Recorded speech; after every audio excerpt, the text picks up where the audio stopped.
যে যারা স্বস্তিনী গ্রহণ করেছেন তাদের ছেলে মেয়েদের মধ্যে অনেকে দেখতে পাই যে হয়তো বাইরে পড়াশোনা করতে গেছে কিংবা চাকরি সূত্রে বাইরে রয়েছে। তো তারা কিভাবে নিরামিষ খাবেন এবং উপযুক্ত বৈধ খাবার খেয়ে নিজেদেরকে সুস্থ রাখবেন, তো সেই নিয়ে অনেকের মনেই অনেক সময় প্রশ্ন জেগে থাকে। তো এই প্রশ্নটি সমাধানের জন্য আমি আমাদের বাংলাদেশ থেকে নিপা মাকে অনুরোধ করব, নিপা ঘোষ মা, যে তিনি যেন এই বিষয়ের উপর একটু সংক্ষেপে আমাদের সামনে তুলে ধরেন যে কিভাবে ছেলে মেয়েরা যারা বাইরে পড়াশোনা বা চাকরিতে রত রয়েছেন তারা উপযুক্ত ভাবে খাদ্য গ্রহণ করে নিজেরা সুস্থ থাকবেন। নিপা মা। জয়গুরু মা। জয়। শোনা যাচ্ছে? হ্যাঁ, শোনা যাচ্ছে। আমাদের এখানে উপস্থিত সকলকে আমি জয়গুরু জানিয়ে একটু চেষ্টা করছি, যদিও আজকে দুইজন মা খুব সুন্দরভাবে সবকিছু কভার করে দিয়েছেন। প্রথমত, আমাদের বাবা মায়েদের কয়েকটা বিষয়ে দেখা যায় যে তাদের কিছু কিছু খটকা থাকে তাদের সন্তানদের প্রতি।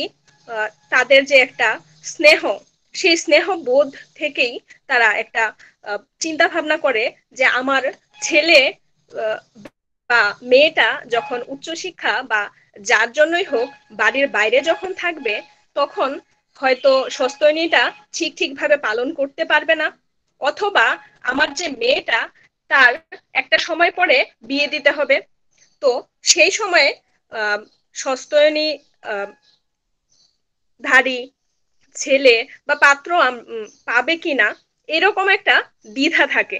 তো সেই ক্ষেত্রে আমি প্রথমেই বলবো যে ঠাকুরের একটা খুব সুন্দর বাণী আমরা জানি, ভাবছো বসে চলবে কিসে, ভাববার তুমি কে, ভাববার যিনি ভাবছেন তিনি, তুমি ভাবো তাকে। তো আমাদের মাথায় আমাদের পরম দয়াল আছেন। তো তিনি নিরামিষ আহারটাকে বৈধি করে দিয়েছেন। এবার আমাদের প্রিয় পরম যা ভালোবাসে তার প্রতি আমার যে কর্তব্য, আমার যে ভালোবাসা, সেই টান থেকেই কিন্তু আমাদের এক কথায় আমরা তার কথা মেনে নিতে তখন বাধ্য। তখন আর আমাদের নিজেদের ভাববার কোনো বিষয় থাকে না। তখন আমরা আমাদের যে পরবর্তী প্রজন্ম আছে তাদেরকে এমনি এমনি আমরা ঠাকুরের কথায় যে সস্তনী নেওয়া দরকার, তো সেটা আমরা ধরিয়ে দেব। আবার দেখা যায় যে আহ, বাইরে গিয়ে কিভাবে পড়াশুনো এবং সস্তনীর যে খাবার দাবার সেটা মেনটেন করবে। নিরামিষ আহারের মাঝে ঠাকুর হবিষ্যন্নটাকে খুব সুন্দর, মানে একটা যে খাবারটা যার মাঝে সবকিছু সর্বগুণ সম্পন্ন একটা খাবার তিনি বলেছেন। তো হবিষ্যন্নতে কি কি থাকে? হবিষ্যন্নতে আতপ চাল, ঘি, তিল বাটা, এগুলো আমাদের হাতের কাছেই থাকে। আর হবিষ্যন্ন রান্না করতে যে সময়টা, সেই সময়টা আমরা আজকালকার যুগে অনেক সময় ফেসবুকিং করে অথবা ইউটিউবিং করে এইভাবে অনেক সময় কাটিয়ে দিই। তো এই ব্যাপারে খুব একটা সময় কিন্তু যায় না। তো হবিষ্যন্ন যদি আমরা পাক করতে পারি, আর ব্রত হিসেবে ছাড়া যখন আমরা সেটা খাবো, তখন ঠাকুর বললেন কাঁচা ফলমূল অথবা সবজি যদি আমরা খেতে পারি তবে খুব ভালো। তো আমাদের শরীরের জন্য আহ, আমাদের পূর্ববর্তী শ্রদ্ধেয় স্বপ্নামা খুব সুন্দরভাবে তিলের মধ্যে বা কাঠবাদামের যে উপাদানগুলো, গুণগত মান কতটা হাই রিচ প্রোটিন, সেটা খুব সুন্দরভাবে ব্যাখ্যা করে গেছেন। তো এই প্রসঙ্গে তো সবারই বোধে এসে গেছে। আহ, তো আমার মনে হয় বাইরে যদি থাকতে গেলে হবিষ্যন্ন আহারটা যদি আমরা করতে পারি, আর কাঁচা ফলমূল সবজি হাতের কাছে যা থাকে তাই দিয়ে আমরা খুব অনায়াসে সস্তনী ব্রতটা পালন করে যেতে পারবো। আর বাদ বাকিটা তো বললামই যে একটা যে তার প্রতি অমুক টান থেকে আমাদের মনে আর কোনো দ্বিধা থাকবে না, আমার তাই মনে হয়। জয়গুরু। জয়গুরু। নিপা খুব সুন্দর করে বললে। আর কেউ বলবেন হ্যাঁ, এই আগে প্রসঙ্গে? বলুন। আর কেউ বলবেন কি? হ্যাঁ, বলুন আগে। কাউকে ঢুস দিয়ে ঢুকবো? হ্যাঁ হ্যাঁ, ঢুকুন। বলছি আমি ঢুস দিয়ে ঢুকবো কি? হ্যাঁ, ঢুকুন। আচ্ছা, বলুন কতগুলো বলুন। বেসিক জিনিস যদি আমাদের পরিষ্কার করে দিই, খুব সহজেই পরিষ্কার হয়ে যায় এগুলো, তাহলে আহ, শ্রী শ্রী ঠাকুরের এত কষ্ট করতে হয় না। আমাদের জন্য তো কষ্ট তার সব জীবনের প্রথম থেকে শেষ পর্যন্ত।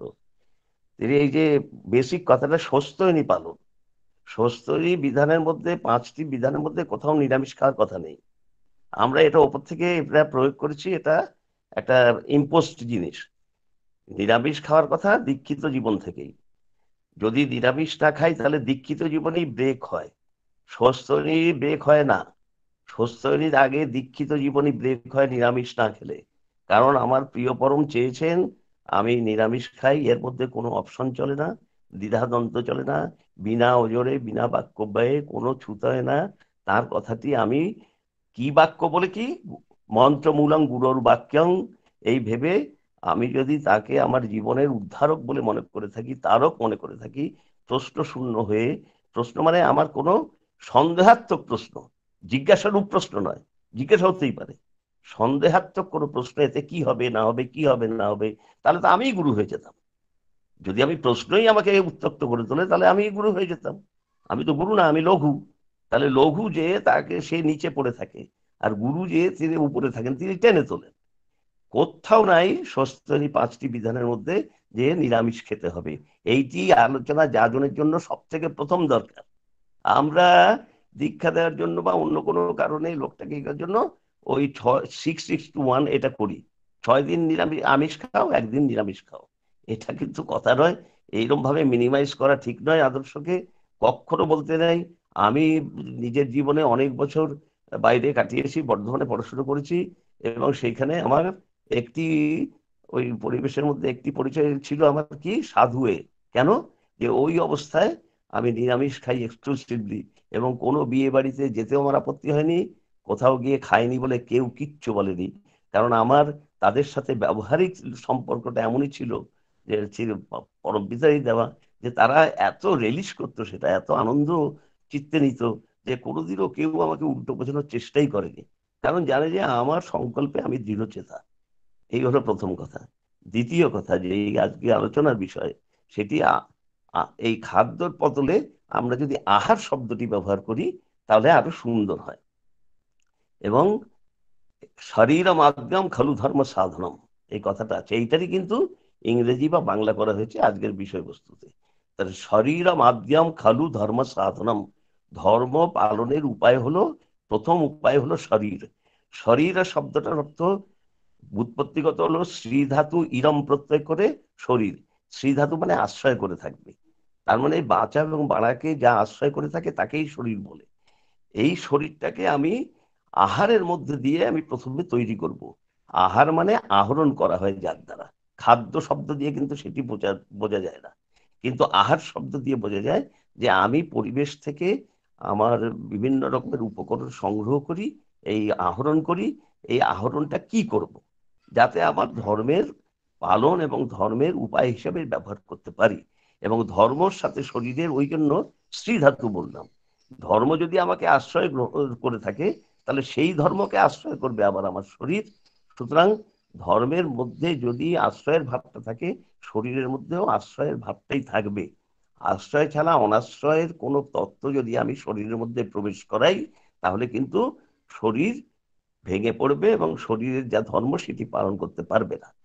বিভিন্ন রকমের তত্ত্ব থিওরি এসব কথার উপরে হলো শ্রী ঠাকুরের কথা, যে তিনি পছন্দ করেন না। এইবার নিরামিষ শব্দটার ইংরেজি করলে দাঁড়ায় ভেজিটেবল। ঠাকুর ডিকশনারি লিখতে বলতেন, কারণ পুরুষ তিনি, সবকিছুর কারণ ছাড়া তিনি কিচ্ছু বলেননি। এবং কারণ বলার উদ্দেশ্যই হলো যে ধর্মই একমাত্র বিজ্ঞান, সেই জন্য ধর্মের নাম ধর্ম হয়েছে, আর কিছুর নাম ধর্ম হয়নি। এই কথাটি তার শ্রীমুখে আমরা শুনতে পাই। অন্যান্য বিজ্ঞানের তুলনায় আমরা ধর্মকে দেখি, সেই বিজ্ঞানের যে পরিচয় সেটি আর বলার দরকার নাই। দুদিন পরে সেই থিওরিগুলো ভুল বলে প্রমাণিত হয়। কিন্তু ধর্মের যে ধরে রাখার বিজ্ঞানটি কোনোদিনও ভুল বলে প্রমাণিত হয়নি।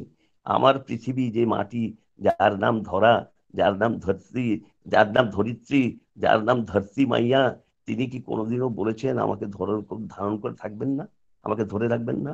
আমি যে কোনো পর্যায়ে হই না কেন, আমি পাপ করি পুণ্য করি, আমি সক্রিয় হই নিষ্ক্রিয় হই, আমি দৌড়ে চলি হাঁটে চলি শুয়ে থাকি, যা অবস্থায় থাকি, যেমন অবস্থায় থাকি, মা কিন্তু ধরতি মাইয়া কিন্তু আমাকে ধরেই রেখেছেন। এবং যদি আমার ধর্মকে বুঝতে হয়, তাহলে এই ধরতি মাইয়াকে বুঝতে হবে যে তিনি কেমন ভাবে ধরে রেখেছেন। তিনি তার মহাপ্রেম দিয়ে, আকর্ষণকারী শক্তি দিয়ে ধরে রেখেছেন, যাকে আমরা বিজ্ঞানের ভাষায় গ্র্যাভিটেশন ল বা মাধ্যাকর্ষণ শক্তি বলি। আমরা 1 ফুট ওপরে যে গতিতে উঠি, তার থেকে অনেক বেশি গতিতে তিনি নিজের দিকে টেনে নেন। এইটির নাম মহাপ্রেম। এই প্রেম দিয়ে তিনি আমাদের ধরে রেখেছেন। আমাদের এই ধরে রাখার যে বিষয়টা, আমার মা এটি পালন করছেন, আর আমরা সন্তান হয়ে সেটি পালন করি না। আমাকে ধরে রাখতে পারি না আমি আহার দিয়ে, এই আহরণ করে বেড়াচ্ছি যা আমার শরীরের বিরুদ্ধ।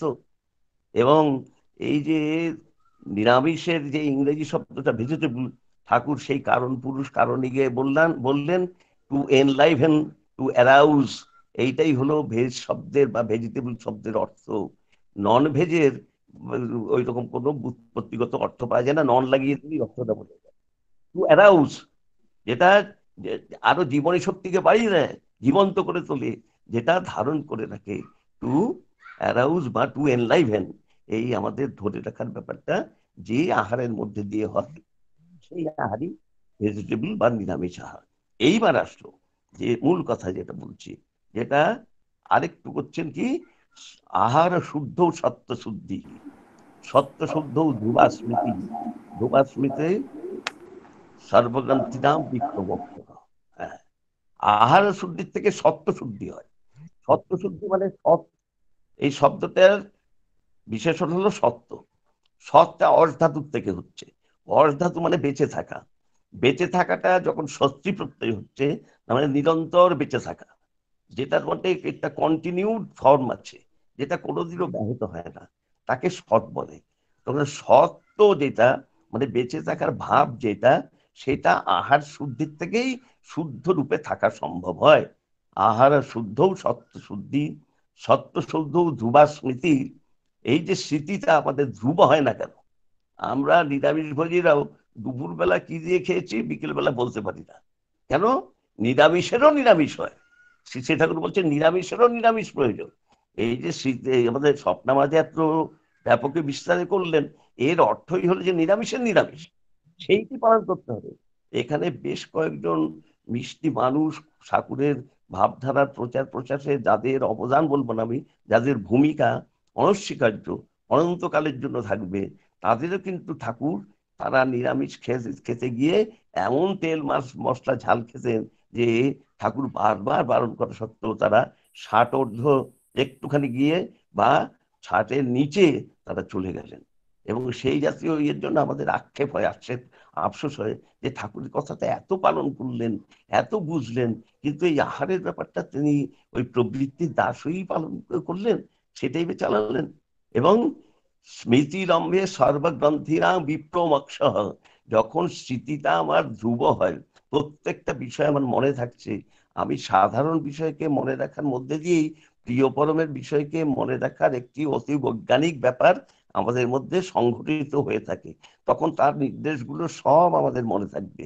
এবং তখন কি হয়, ওই যে একজন প্রশ্ন করেছেন যে প্রবৃত্তির দাস হওয়ার থেকে কি কোনো মুক্তি পাওয়া যায়, দাস হওয়ার থেকে, সেটি হলো এরা যে আমাকে যে বাঁধনে রেখেছে, সেই বাঁধনের উপরে আরেকটি কোষে ইষ্টের বন্ধন দিতে হয়, তাহলে আগের বন্ধনটা ঢিলা হয়ে যায়। একটা ছোট্ট গল্প আছে, গল্পটা বলার তো সময় নেই এখন, কি বলবো কি? হ্যাঁ, সময় নেই বলছেন? সময় তো সংক্ষিপ্ত। হ্যাঁ, সংক্ষিপ্ত, যে আরেকদিন বলবো সেটা। কিন্তু আমার মূল কথায় আমি ফিরে আসি, যেটা আমি ঢুস মেরে ঢুকেই বলতে চাচ্ছিলাম, যে আমরা দেখি এই যে কালী পুজো আসবে, চতুর্দশীর দিন দেখবে আনন্দবাজার পত্রিকায় একটি পৃষ্ঠা ব্যয় করা হয় যে এই বলি, আমিষ খাওয়ায়, এতে বিশেষ করে বলির সম্বন্ধে সপক্ষে এবং বিপক্ষে অনেক রকমের উক্তি, শাস্ত্রের উদ্ধৃতি দেওয়া হয়। ঠাকুর বলছেন যেখানে স্বাস্থ্য ও সদাচার সূত্র দিতে, স্বাস্থ্য শব্দটাকেই আমরা ভাঙবো আগে। স্বাস্থ্যর ভাবটা হলো স্বাস্থ্য, স্বাস্থ্যর যে শব্দটা সেটা হলো সুযুক্ত অস, এই স মানে কিন্তু নিজ নয়, সুযুক্ত করলে সন্ধি করলে স হয়, তার মানে যার মধ্যে সুবিদ্যমান। এবং সু মানে বাচ্চা পাড়ার মূর্ত প্রতীক যিনি, মূর্ত বাচ্চা পাড়ার যিনি, তিনি সু। তো তিনি যেখানে থাকেন সেটা হলো স, এবং সেই থাকাটাই হলো স্বাস্থ্য, তাকে রাখাটাই হলো স্বাস্থ্য। তাহলে তাকে রাখতে পারি এমন আহার, এমন চিন্তা, এমন চলন, এমন আমার পরিবেশ, এইটাই হলো স্বাস্থ্যের মূল কথা, এইটাই বেসিক কথা। বলছে এইসব লেখা টেখার মধ্যে দেখছি, কিন্তু আমাদের ঠাকুর এমন বিস্ময়ের বিস্ময়ের বিস্ময়ের বিস্ময় যে তিনি বলছেন যে সারা জীবনে আমি একটিমাত্র গ্রন্থ পড়েছি, পাঁচকড়িদের মায়ার খেলা। হ্যাঁ, সেইটি ও ডিটেকটিভ উপন্যাস, এইটি নাকি তিনি সম্পূর্ণ পড়েছেন। আমাদের কি তিনি তো চতুর্চূড়ামণি, আমরা তো বোকা ঠিকই, কত বোকা বানাবেন দয়াল প্রভু আমাদের। আপনি কিচ্ছু পড়েননি, কিচ্ছু জানেন না, আপনার মতো এরকম প্রকাশ তো আর পৃথিবীতে কেউ করবেন না। সেই আপনি যখন স্বাস্থ্য ও সদাচার সূত্রে মহাভারতের অনুশাসন পর্বের একটি শ্লোক উদ্ধৃতি দিচ্ছেন যে বলি বলি বলি বলি করো, দুটি অক্ষর, দুটি বানান আছে, একটি বল যুক্ত হওয়া, সেটি বল লয় দীর্ঘই, আরেকটা বল যুক্ত করা, সেটা বা উপাদান বা উপকরণ, সেটা বল লয় রস্যই। তোমরা দুটোতেই কিন্তু বলকে খুঁজতে যেও, যেই বলহীন হওয়া সেটা কিন্তু বলি নয় কখনো। তিনি বললেন যজ্ঞ করা হয়, যজ্ঞ করা হয়, আদি অবস্থায় যজ্ঞের কি রূপ ছিল জানো? পরে এগুলো ইন্টারপোলেশন হয়েছে, প্রক্ষিপ্ত হয়েছে।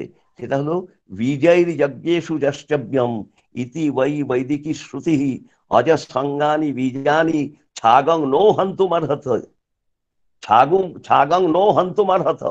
বলে বীজ দিয়েই যজ্ঞে আহুতি দেবে, বীজ মানে ধান, জব, তিল ইত্যাদি, এইটাই বৈদিক শ্রুতি, বৈদিক বেদের সময় থেকে এটা আসছে।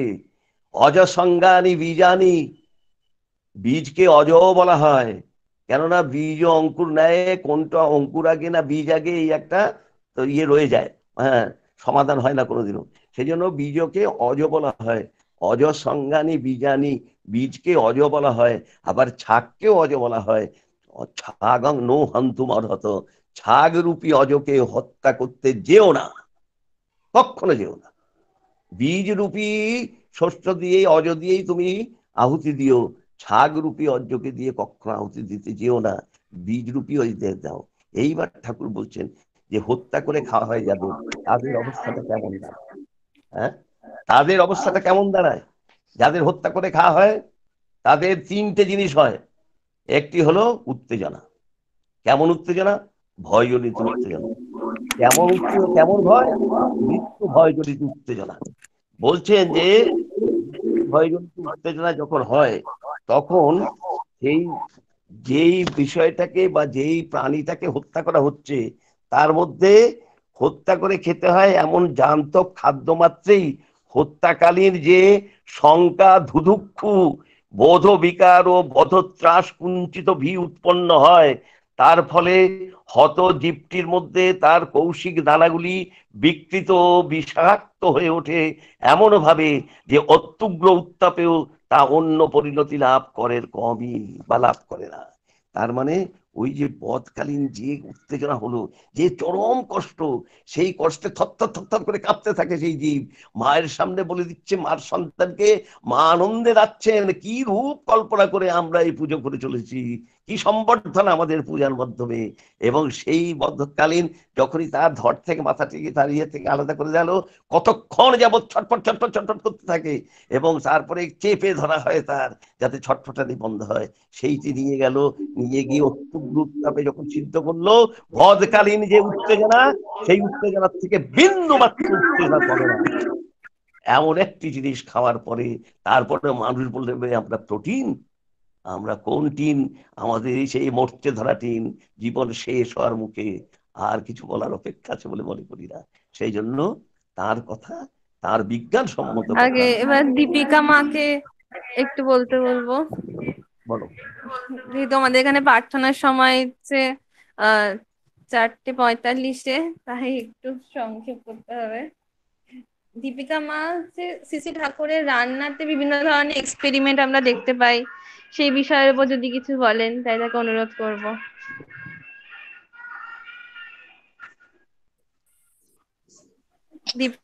জয় দীপিকা গুরু। মা, হ্যাঁ শোনা যাচ্ছে আমার কথা? হ্যাঁ, হ্যাঁ, জয় বলো। জয় গুরু। হ্যাঁ, তা ঠাকুর তো এতক্ষণ তো খুব সুন্দর আলোচনা করলেন, দুই মা খুব সুন্দর আলোচনা করলেন, বাবাও এত সুন্দর বললেন, তারপরে আর আমি কি বলবো বুঝতে পারছি না। তাও বলি যে আমাকে তো সুনীতি মা বলেছিলেন যে দাদু ভাই শ্রীযুক্ত ননীগোপাল চক্রবর্তী যে ঠাকুর, তাকে যে ঠাকুর বলেছিলেন, হ্যাঁ, সেই নিয়ে কি একটু বলতে। তা আমি ছোট করেই বলছি, দাদু ভাই রান্নার তো খুব সুখ্যাতি ছিলেন, আর ঠাকুরের নির্দেশে তিনি অনেক রকম রান্না, মিষ্টান্ন ঠাকুরের নির্দেশেই তিনি তৈরি করেছিলেন। তা একবার কথা প্রসঙ্গে ঠাকুর খুশি হয়ে দাদু ভাইকে বলেছিলেন, তুই কি নলরাজা ছিলি নাকি? তা এখানে আমরা মানে জানি যে নলরাজা কিন্তু খুব উচ্চ স্তরের রন্ধন শিল্পী ছিলেন। আর সবচেয়ে বড় কথা, তিনি কখনোই ইষ্ট বা গুরুকে আগে নিবেদন না করে আহার গ্রহণ করতেন না। সেই জন্য মানে এই দুটো চরিত্র দাদু ভাইয়ের সাথে মিলে যেত। সেই জন্যই ঠাকুর এই ইঙ্গিত করেছিলেন। তা একটা ঘটনা রয়েছে, অনেক ঘটনাই রয়েছে, ঠাকুর তো অনেক কিছুই বলেছেন। মায়েরাও আগে আলোচনা করলেন কিভাবে কি খাওয়া উচিত। তা আমি একটা ঘটনা বলছি, যে আমরা পড়ি, অনেক জায়গাতেই পড়েছি যে সেই ঠাকুর দাদু ভাইকে আর শরৎচন্দ্র হালদার শরৎ দাদুকে ডেকে সেই 25টি মোহর জোগাড়ের কথা বলেছিলেন। তা সেখানে 25টি সোনার মানে মোহর, সোনার টাকাই, সোনার মুদ্রা গ্রহণের কথা বলেছিলেন। তখন ঠাকুর ডেকে দাদু ভাইকে ডেকে মানে কিছুটা জোগাড় হয়েছে।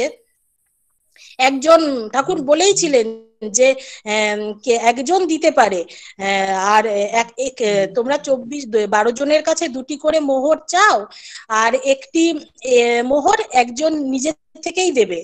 তা সেটা তো জোগাড় হলো। এবার বিকেলের দিকে সেখানে আবার দাদুভাই পূজনীয় সন্দীপাদিকেও পড়াতেন। এরপরে ঠাকুর তাকে ডেকে পাঠালেন। তা জিজ্ঞেস করলেন যে মোহরের জোগাড়ের কথা। তারপরে দাদুভাই আগে চেষ্টা করছে, বলে হ্যাঁ তাড়াতাড়ি করে ফেলো গা। তারপর দাদু ভাইকে বলছেন ঠাকুর যে তুমি ডালের খিচুড়ি রাখতে পারো? তো ঠাকুর যখন বলেছেন তখন তো সেটা দাদু ভাই সাথে সাথে বলছেন আগে পারবো, হ্যাঁ রাঁধবো। তা তখন বলছেন যে আগে কোনোদিনও রাঁধিছিস? বলে আগে না, মায়েদের কারো কাছে শুনে নেব।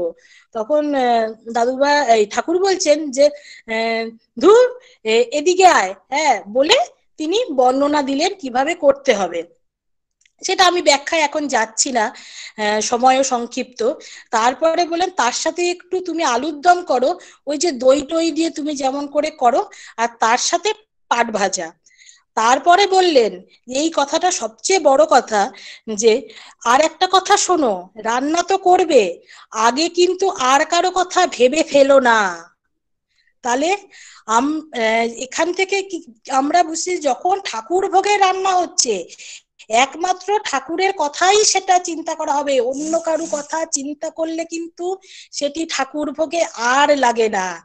সেই জন্য আমরাও দেখেছি, আমার তো মানে আমরা যখন জন্মেছি দাদুভাই ঠাকুমার অনেকই বয়স হয়ে গেছে, তাও আমরা শুনেছি বাবা জেঠু মাদের কাছে পিসির কাছে সবার কাছে যে ঘটনা শুনেছি, যে যেসব রান্না ঠাকুর একমাত্র ঠাকুর ভোগের জন্যই করা হতো, দাদু ভাই কিন্তু সেসব রান্না আমাদের বাড়িতে সেগুলো করা হতো না, একমাত্র ঠাকুর ভোগের জন্যই করা হতো, সেই একমাত্র ঠাকুরকে নিবেদনই করা হবে। হ্যাঁ, অনেক রান্নাই আছে। তারপরে আরো কিছু টিপসে যেমন দাদু ভাইয়ের মুখে আমরা শুনেছি যে শুক্তো, অনেকে কিন্তু দুধ দিয়ে শুক্তো করে। ঠাকুর বারবার বারণ করেছেন যে দুধে নুনে কখনোই খেতে নেই। দুধ মুড়ি বা এই দুধে শুক্তোর মধ্যে যেখানে নুন পড়ছে সেখানে দুধ দিলে সেই নুনে ইয়েতে একটা বিষক্রিয়া তৈরি হয়, যেটা গো মাংস খাওয়ার সমান হয়। তারপরে আবার ঠাকুর যেমন কচুর শিংড়ি খুব পছন্দ করতেন। আবার এক জায়গায় আমরা পড়েছি যে শাপলার ডাটা দিয়ে শুক্তো রাঁধার কথা বলছেন, এতে কি হয় না পেট খুব ঠান্ডা রাখে। আর একবার এখানে ছিলেন রমণের মা, তার একবার খুব রক্ত আমাশা হয়েছিল, তখন ঠাকুরের প্রসেস অনুযায়ী লাউয়ের রস দিয়ে পরোটা বানিয়ে, সেই আটা মেখে পরোটা বানিয়ে তাকে খাওয়ানো হয়েছিল, তার সাথে গরম রাজভোগ রসগোল্লা, যে তাই খেয়ে একমাত্র ঠাকুরের সেই প্রসেসের রান্না খেয়েই কিন্তু তিনি সুস্থ হলেন। এরকম অনেক কথাই আছে। আজকে সময় সংক্ষিপ্ত, তা আমি এতটুকুই বললাম। জয় গুরু। জয়গুরু। দীপিকা মাকে অসংখ্য ধন্যবাদ, এত অজানা কথা, এত অজানা ঘটনা আমাদের সামনে তুলে ধরার জন্য। কত কিছু জানতে পারলাম, তাকে অসংখ্য ধন্যবাদ জানাই। আর যেটা বললেন যে দুধ আর নুনে একসাথে খেতে নেই, শ্রী ঠাকুরও বলেছেন যে দুধে মুড়িতে একসাথে খেতে নেই। তো এই বিষয়গুলো আমাদের মাথায় রাখতে হবে এবং নিজের জীবনে পরিপালন করে চলতে হবে। আজকে সব মায়েদের কাছ থেকে আমরা যা যা শিখলাম, সেগুলো আমরা বাস্তব জীবনে যেন মেনে চলতে পারি, এটাই আমাদের উদ্দেশ্য এবং লক্ষ্য হওয়া উচিত। তবে আমরা সেই পিওর এবং প্রপার ডায়েটের উদ্দেশ্য অব্দি পৌঁছাতে পারবো। আজকে প্রত্যেকে এত অসাধারণ ভাবে এই বিষয়টি আমাদের কাছে তুলে ধরলেন, সত্যি খুব ভালো লাগছে। তাদের সকলকে সোমা, অসংখ্য একটা কথা ধন্যবাদ বলি। জানাই। সোমা, হ্যাঁ একটা বলুন। কথা বলি। আচ্ছা, হ্যাঁ আমাদের বলুন। তো কোশ্চেন আছে, একটু না, থামিয়ে দিলাম তোমাকে, সরি। কিছু কি কোশ্চেন আছে? না, প্রশ্ন আসেনি। আপনি এত আচ্ছা, সুন্দর বললেন। আচ্ছা শোনো, আমি বলি, ওই যে কথাটা একটু আমাদের এই মা টাচ করলেন, সেটা নিয়ে আমার একটা কথা একটু বলবার ইচ্ছে। একটু সময় আছে, আমি একটু বলবো। হ্যাঁ বলুন। সেটা হচ্ছে, বাইরে গিয়ে নিরামিষ খাওয়া আমরা যারা খাই আর কি, তারা বাইরে গিয়ে একটু অসুবিধায় পড়লে তখন কি করবে, এবং এই নিয়ে একটা ভীতি কাজ করে। এই প্রশ্নটা নিয়ে একটা কথা, মানে একটা দুটো কথা মা বলেছেন আর কি, খুব সুন্দর বলেছেন, যে ভাববার যিনি ভাবছেন তিনি, ওই বিষয়টার উপরে আমি একটু কথা বলার ইচ্ছা যাচ্ছে আমার। আমি একটি দাদার গল্প করি, তারপরে আরেকটি গল্প করব। দাদার গল্পটার আগে আমি শিকাগো ধর্ম মহাসম্মেলনে পৌঁছে যেটা স্বামী বিবেকানন্দ যে ব্যাপারটা অসুবিধার মধ্য দিয়ে যেভাবে তিনি পেরিয়ে এলেন, সেটা একটু বলি, যে অসুবিধার মধ্যে দিয়েও কিভাবে বেরিয়ে আসা যায়। যখন শিকাগো ধর্ম মহাসম্মেলনে তিনি পৌঁছেছিলেন, এই গল্পটা সবাই জানেন, তখন 2 মাস বাকি, হাতে তার অর্থ প্রায় ফুরিয়ে এসেছে, মাত্র 130 পাউন্ড যখন আছে হাতে, তখন দেখা গেল তখনও প্রায় 2 মাস কাছাকাছি বাকি। তখন শিকাগো শহরে থাকার মতন আর সামর্থ্য নেই। তখন তিনি সেখান থেকে বস্টন শহরে গেলেন, সেখানে খুব কম পয়সায় থাকার সুবিধার খবরটা পেয়েছিলেন। যাবার পথে মিস অ্যাবাট স্যানবার্নের সঙ্গে পরিচয় হয়। তার কোনো আইডেন্টিটি ছিল না। এখানকার মহাসম্মেলনের পক্ষ থেকে, ভারতের পক্ষ থেকে তিনি যে রিপ্রেজেন্টেটিভ হয়ে গেছেন, তার কোনো আইডেন্টিটি ছিল না, কোনো প্রতিলিপি প্রতিনিধি হিসাবে কোনো পরিচিতি ছিল না। কিন্তু সেই যাবার পথে মিস অ্যাবাট স্যানবার্নের সঙ্গে যে পরিচিতি, সেখানে থাকা এবং তার মাধ্যমে অধ্যাপক রাইটের সঙ্গে পরিচয়, এবং সেখান থেকে তিনি তার সমস্ত পথ সুগম হয়ে গেল। তার ওই যে স্থির বিশ্বাস ইষ্টের প্রতি ছিল, তাই বিশ্ব ইতিহাস তৈরি হয়ে গেল একটা। এটা কিন্তু খুব সুন্দর ওই মা বলেছিলেন, এটা আমরা দেখলাম বিবেকানন্দের ক্ষেত্রেও এটা ঘটেছিল। আমি চলে আসি আমাদের ছোট্ট পরিচিত জগতের মধ্যে। একটি দাদার গল্প বললাম, সুহামাও তাকে চেনেন, আমি নামটা বলছি না। তিনি যদি নিজে আজকে যুক্ত আছেন, তিনি যদি নিজে বলেন নাম, তাহলে বলতে পারেন, কিন্তু আমি নামটা বলছি না। তিনি আমাকে সেই গল্পটা সেদিন করলেন। আমি তখন ছোট, আমাদের বাড়িতে তিনি গিয়েছিলেন একটা সময়। তো আমাদের ওই অঞ্চলে তার একটা ট্রেনিং ছিল, সেখানে গিয়ে আমিষ খেতে হবে, কিছু করার নেই। আমার বাবার নাম শুনেছেন কোথা থেকে, গিয়ে মন্দিরে উপস্থিত হয়ে আমার বাবার নাম বলে বাবার সাথে পরিচিত হলেন। ওই বলছেন, আমার এরকম খাওয়ার সমস্যা, কয়েকটা দিন আপনার বাড়িতে একটু খাবার ব্যবস্থা করতে হবে। বাবা বললেন ঠিক আছে, আমাদের বাড়িতে এটা তো চলেই, আমি ছোটবেলা থেকেই দেখছি আর কি। তো বাবা বললেন ঠিক আছে, এবং তিনি আমাকে সেদিন গল্প করে শোনাচ্ছেন মাত্র মাসখানেক আগে। আমি ভুলেই গেছি, মানে ছোট ছিলাম হয়তো সেই কারণেই। তো তিনি বলছেন যে ওখান থেকে এমন রকমের পাহারা ছিল যে প্রাচীর টপকে তাকে আসতে হতো, এবং ওই পাহারাদাররা কখন পেছনের দিকে যাবে হাঁটতে হাঁটতে, তারপর তিনি প্রাচীর টপকে আসবেন, এসে ওইভাবে চুপিসারে চোরের মতো এসে আমাদের বাড়ি থেকে খেয়ে যেতেন। যখন ইষ্টপ্রাণতা উজ্জ্বল হয়, ইষ্ট কেন্দ্রিকতা এমন সক্রিয় থাকে, আহার কিন্তু তিনি যোগান। এটা কিন্তু আমরা প্রত্যেকে ফিল করি, আমরা চলতে ফিরতে এটা অনুভব করি, তাই ভয়ের কোনো কারণ নেই। আমি আমার একটি ঘটনা বলি। আমি আমার বিয়ের প্রথম প্রথম আমার হাজব্যান্ডের সঙ্গে একটি কনফারেন্সে যাই সাউথ ইন্ডিয়াতে। সাউথ ইন্ডিয়া খাবার যা হয়, এবং আমার পক্ষে তো আরো সমস্যা, প্রায় না খেয়ে রইলাম প্রায় 4-5 দিন।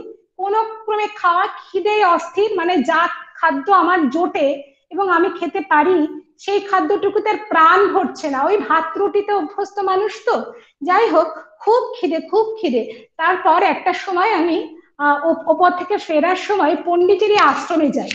পন্ডিচেরি আশ্রমে গিয়ে যখন তাদের ওখানে যাই, তখন শুনলাম যে ওখানে নিরামিষ খাওয়া, আর পারছি না, 7 দিন অতিক্রান্ত। এবং তারপর ওই পন্ডিচেরি আশ্রমে আমি শুনলাম যে ভালো নিরামিষ আহারের ব্যবস্থা আছে এবং বেশ হাইজেনিক ভাবে দেওয়া হয়। এবার আমি মনে মনে ভেবেই নিয়েছি যে আমাকে এখানে খেতে হবে। তারপর কি হলো, গেলাম যখন, ওখানে আবার কুপন সিস্টেম, সেখানে টাকা দিয়ে কুপন করতে হবে, কিন্তু সেই সময় পেরিয়ে গেছে, কুপন পেলাম না, মানে সেদিনও আর খাদ্য জুটবে না। যখন ফিরছি সেখান থেকে আমার ঘরে, যে ঘরে রয়েছি আমার হোটেলের ঘরে, ফেরার পথে একগুচ্ছ মানুষ 5-6 জন একসাথে আসছে তারা, আর আমরা ফিরছি, তারা উল্টো দিকে যাচ্ছে। আমাদেরকে ডাক দিলেন, ডাক দিয়ে বলছেন, দাদা শুনুন, হাজব্যান্ডকে ডাকছেন, দাদা শুনুন, আপনারা দেখে মনে হচ্ছে বাঙালি, তো আমাদের কাছে না এই পন্ডিচেরি এই আশ্রমের কুপন আছে, আপনারা কি নেবেন? খাবার কুপন। আসলে অনেকদিন এই মাছ টাছ খাওয়া হচ্ছে না, আজকে হোটেলে খাবেই বলে এরা বায়না করছে এমন, আমাদের কাছে 7টা কুপন আছে। তো আমরা বললাম আমাদের তো 2 জন আছি, ঠিক আছে দুটো দিন। এই যে কুপনটা আমি পেলাম তাদের মাধ্যমে, আমার স্থির বিশ্বাস শ্রী শ্রী ঠাকুর অনুকূল চন্দ্র সেখানে উপস্থিত থেকে ওই মানুষের মধ্য দিয়ে কুপন ধরিয়েছিলেন। আমার এত খিদে এত খিদে, জীবনে আমার বোধহয় এত কষ্ট হয়নি খাদ্য নিয়ে, আহার নিয়ে। তো এরকম ভাবে আমরা কিন্তু বেঁচে যাই, এইরকম ভাবেই কিন্তু তিনি আহার যোগান। আমাকে আমার ইষ্টে অনুরক্ত থাকতে হবে, সক্রিয় ভাবে অনুরক্ত থাকলে আমরা কিন্তু রাস্তা বার করতেই পারি। তাই ভীতি নয়, ভালোবাসা চাই। জয়গুরু, এটুকুই বলবার ছিল। জয়গুরু, এই একটি বিষয়ের উপর একটি প্রশ্ন ছিল, এবং তার উপর নিপামা, তারপরে শ্রদ্ধেয় ঋচিনন্দন চক্রবর্তী, শেষে স্বপ্না।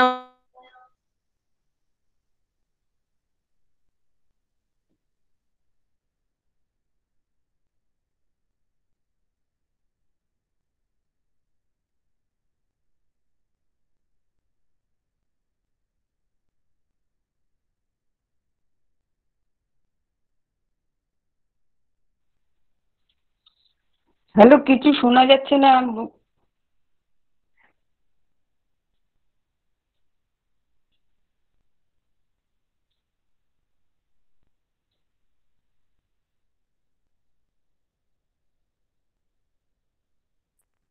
হ্যাঁ, শোনা যাচ্ছে না।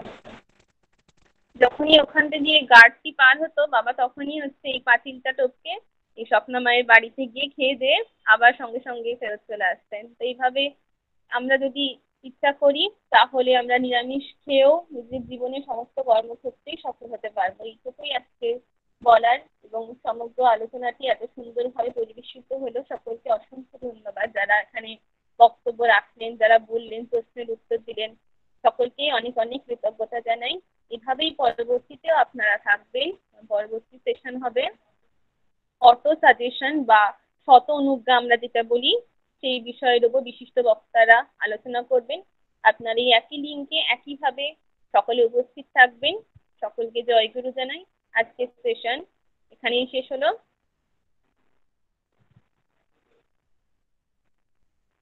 সকলকে জয়গুরু। জয় গুরু মা।